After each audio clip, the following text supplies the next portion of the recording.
Speedekin oli se tyyppi, joka oli mun ikäinen suht koht. Ja muut oli vähän semmosia niinkö alta 30-vuotiaita. Se ainut jäi, kuka kilahti haluaisi tavata uudelleen. Mitä sä opiskelet? Terveydenhoitajaksi.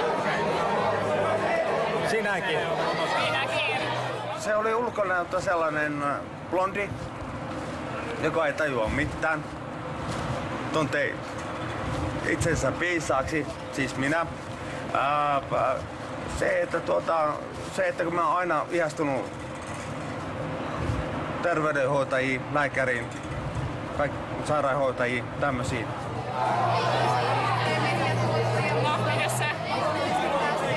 Mitä tässä? 2 minuuttia, aika päättyy nyt.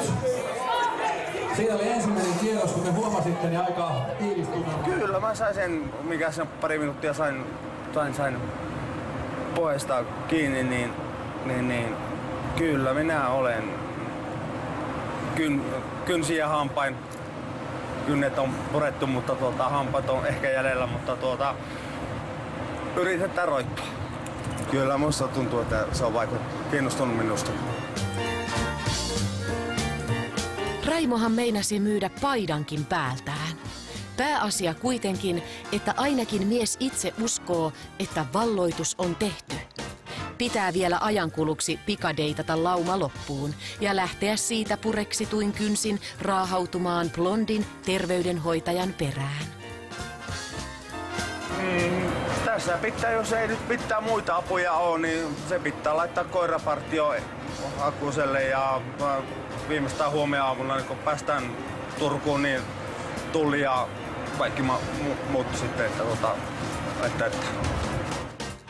Ennen koirapartion tilaamista Raimo päättää kuitenkin aloittaa etsinnät itse.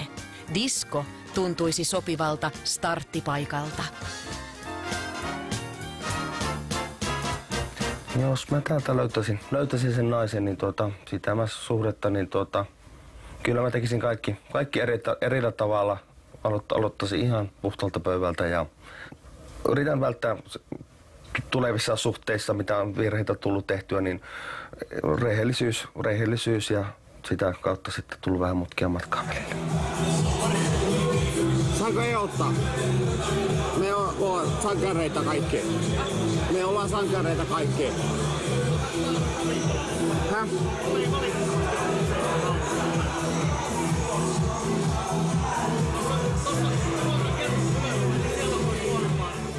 Se ei kun tietäis mistä sen